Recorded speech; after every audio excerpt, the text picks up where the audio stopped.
तो कैसे हो भाई लोग। मैं हूं आनंद कुमार। आज मैं आया हूं एक नई तरह की वीडियो के साथ। पिछली वीडियो शायद आप लोगों को ज़्यादा पसंद नहीं आए, तो सोचा क्यों ना एक मूवी या वेब सीरीज़ के एक्सप्लेन करने वाली वीडियो बनाते हैं, क्योंकि मूवी और वेब सीरीज़ देखने के साथ साथ समझना भी ज़रूरी है। आज की वीडियो में हम एक्सप्लेन करेंगे दिमाग की माँ बहन कर देने वाली वेब सीरीज़ डार्क की।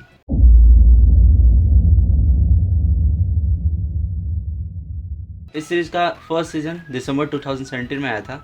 तब इस सीरीज़ को ज़्यादा प्रमोट नहीं किया गया था नेटफ्लिक्स के द्वारा, सो ज़्यादातर आप लोगों ने इसके बारे में उस समय सुना नहीं था।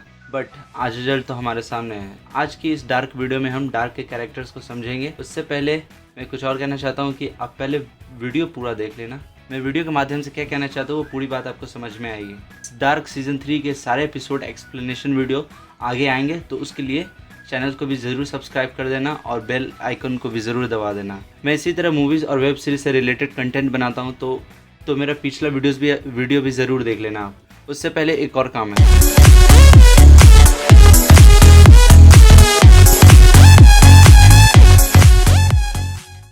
तो चलिए शो को स्टार्ट करते हैं। तो कैसे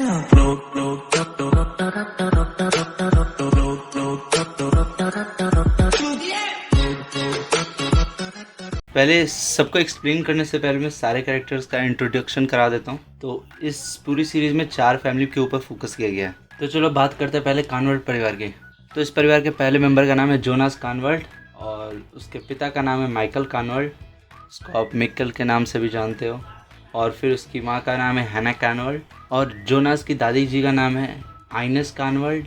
तो बढ़ते हैं दूसरे परिवार की तरफ जिसका नाम है नीलसन, और ये फैमिली काफ़ी बड़ी भी है और इसका रिलेशन तो सबके साथ है भाई। तो चलो देखते हैं इनको पहले। तो इस परिवार के पहले मेंबर की बात करते हैं जिसका नाम है उल्रिच नीलसन, जिसके बारे में मतलब क्या ही कहना भाई। इस पूरे सीरीज़ में अगर आप पैरेलल वर्ल्ड के उल्रिच और मेन वर्ल्ड के उल्रिच को कंपेयर करोगे तो इन दोनों में जानते हैं कॉमन क्या है। इन दोनों का अफेयर हैना के साथ ही है, बस थोड़ा सा डिफरेंस आता है। तो इसको हम आगे डिस्कस करेंगे आने वाली वीडियोस में। तो अगले मेंबर का नाम है कैथरीना नीलसन, जो इसकी बीवी है और इनके 3 बच्चे भी हैं। एक का नाम है मार्था नीलसन, मैग्नस नीलसन और मिकेल नीलसन। और ये वही मिकेल है जो जोनास का बाप बनता है आगे, क्योंकि अगर आपने सीज़न 1 सीज़न 2 देखा तो आपको ये बात पता होगी। और फिर आते हैं जाना नीलसन जो जोलिच की माँ है और उनकी सासू माँ जी का नाम है एग्नेस नीलसन। तो बढ़ते हैं तीसरे परिवार की तरफ जिसका नाम है टीडमैन। तो इन परिवार के सबसे मेन कैरेक्टर से स्टार्ट करते हैं जिसका नाम है ईगोन। ये एक पुलिस ऑफिसर है 1921 के समय के, और इनका भी अफेयर हैना कानवर्ड के साथ चल रहा होता है उस समय, क्योंकि यहाँ पे टाइम ट्रैवलिंग पॉसिबल है तो भाई कुछ भी हो सकता है। और इनकी पत्नी का भी नाम है डोरिस टीडमैन और इनकी भी एक बेटी है जिसका नाम है क्लॉडिया टीडमैन और उसकी भी एक बेटी है जिसका नाम है रेजिना टीडमैन। रेजिना का एक बेटा है जिसका नाम है बार्थोस और रेजिना के पति का भी नाम है अलेक्जेंडर टीडमैन। तो आप सबको पहचान गए ही होंगे। तो अब आखिरी परिवार के बारे में ज़रा बता देते हैं। तो लास्ट परिवार का नाम है डॉपलर। तो चलिए स्टार्ट करते हैं बर्न डॉपलर से, जो ये वही हैं जिन्होंने विंडन शहर में पावर प्लांट का स्टार्ट करवाया था। और इनकी वाइफ का नाम है ग्रेटा और इनका एक बेटा भी है जिसका नाम है हेल्गे, जिसका सर उल्रिच ने फोड़ा था, आपको पता ही होगा। और हेल्गे के बेटे का नाम है पीटर और उसकी बीवी है शार्लोट। क्या बताऊँ यार, बहुत लोग है। और उनकी एक बेटी है जिसका नाम है एलिजाबेथ और फ्रांसिस्का।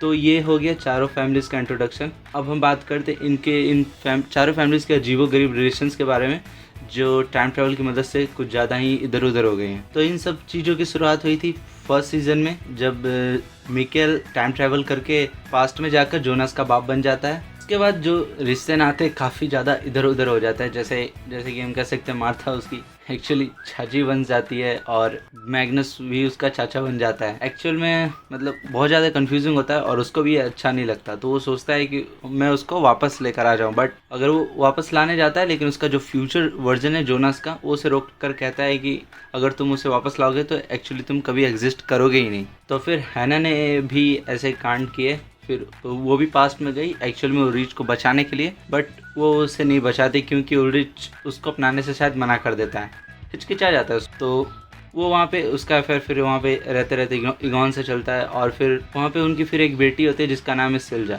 यही सब चीज़ें सीज़न 3 को काफ़ी ज़्यादा कॉम्प्लेक्स बना देती है। तो अब हम कुछ और कैरेक्टर्स को ऐड करते हैं। जैसे कि मैंने आपको बताया कि हैना और ईगॉन की बेटी एक होती है जिसका नाम होता है सिल्जा। ये वही लड़की है जिसको आपने फ्यूचर में एलिजाबेथ के साथ देखा होगा। जब जोनास एलिजाबेथ से मिलता है तो आपने सीज़न 2 के एंड में जब फ्यूचर जोनास मैग्नस, फ्रांसिस्का और बार्थोस को जब 80s में लेकर चला जाता है तो वहीं पर बार्थोस सिल्जा से शादी करता है और उनके फिर वहाँ पे 2 बच्चे होते हैं। एक का नाम होता है हैनो टॉवर और दूसरे का नाम होता है एग्नेस टॉवर। एक्चुअल में यही हैनो आगे चलकर फिर नोवा बनता है। सेकंड सीजन के फर्स्ट एपिसोड के स्टार्ट में ही आपने देखा होगा कि नोवा ही है जिसने बार्थोस को, फ्यूचर वाले एक्चुअली बार्थोस को मारा था। तो अब हम बात करते हैं कुछ कैरेक्टर के डिफरेंट एज अवतार्स की, जिनके हर अलग टाइम पर उनका अलग अलग वर्जन दिखाया गया है। जैसे कि जोनास के 3 वर्जन दिखाए, एक यंगर जोनास, फिर एक फ्यूचर वाला जोनास और एक लास्ट में एडम। बट जो इन तीनों की थिंकिंग है एक दूसरे से काफ़ी ज़्यादा अलग है और ये अलग सोचते हैं। इन तीनों की थिंकिंग काफ़ी हद तक सेम नहीं है। यहाँ तक कि यंगर जोनास एडम को ये तक बोलता है कि वो आगे चलकर उसके जैसा नहीं बनेगा। लेकिन यहाँ पर गौर करने वाली ये चीज़ है कि जो यंगर जोनास से लेकर एडम तक के बनने का सफ़र है, इन बीच में जो इवेंट्स हो रखे थे उसने वो इवेंट्स का एक्सपीरियंस नहीं किया था। मतलब उसको अंदाज़ा नहीं था कि वो भी एडम बन सकता है, क्योंकि हम जानते हैं कि जो आगे इवेंट्स, घटनाएं होने वाली हैं वो उसको कन्वर्ट होने पे मजबूर कर देंगे एडम में। तो हमें और कैरेक्टर्स के भी ऐसे वर्जन्स दिखाए गए हैं। जैसे कि हम बार्थोस का कैरेक्टर है, उसके भी 2 वर्जन्स दिखाए गए हैं, या फिर मैग्नस के भी 2 वर्जन दिखाए हैं और फ्रांसिस्का के भी। मार्था के उन्होंने 3 वर्जन दिखाए हैं जो सीज़न 3 में आपने देखा होगा, और क्लाउडिया के भी उन्होंने 2 वर्जन दिखाए हैं। सीज़न 3 में एक्चुअली उन्होंने एक्सटेंड करके 3 कर दिया था, सीज़न 2 तक 2 ही थी। अब तो चलो भाई इसका रिव्यू कर लेते हैं डार्क सीरीज़ का। तो सब जानते हैं कि डार्क सीरीज़ पहले से ही दिमाग का भरोसा कर देने वाली सीरीज़ है। बट सीज़न 3 ये तो एक कदम इनसे आगे निकल गई है।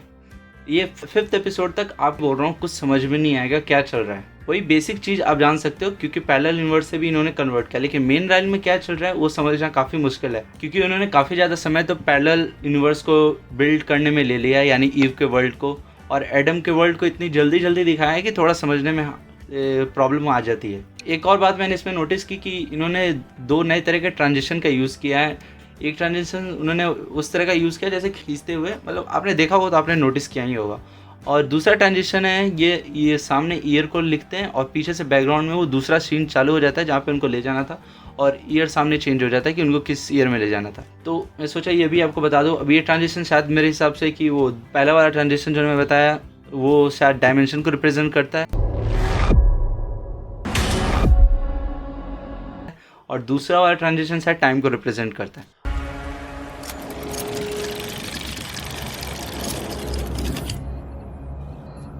अगर बात करें इस सीरीज़ की परफॉर्मेंस की, तो पहले दोनों सीरीज़ की तरह ही परफॉर्मेंस काफ़ी ज़्यादा लाजवाब है, और किसी के बारे में कुछ मतलब किसी की परफॉर्मेंस में ज़रा से भी कमी नहीं हुई, मेरे को ऐसा लगता है। हाँ, शार्लेट पहले यूनिवर्स में थोड़ी मेरे को ऑकवर्ड सी लगी, लेकिन बट बाकी सब कुछ बढ़िया था इस सीरीज़ का, और क्लाइमेक्स तो इसका काफ़ी ज़्यादा सेटिस्फाइंग है। बट इसका क्लाइमेक्स कुछ ज़्यादा और सवाल छोड़ के चला जाता है, जिसको मैं आगे आने वाले एपिसोड एक्सप्लेनेशन वीडियो में डिस्कस करूँगा। तो आप उन वीडियो को भी ज़रूर देखना, अगर वो मैं क्वेश्चंस में आपको सामने डिस्कस करूंगा और शायद उसके जवाब भी दे दूं। ऑल ओवर ये सीज़न पिछले सीज़न की तरह ऑसम है और बहुत कंफ्यूजिंग भी। अगर पेरेंटल गाइडेंस की बात करें तो ये फैमिली से तो दूर ही रखना इस सीरीज़ को, नहीं तो बेघर हो जाओगे।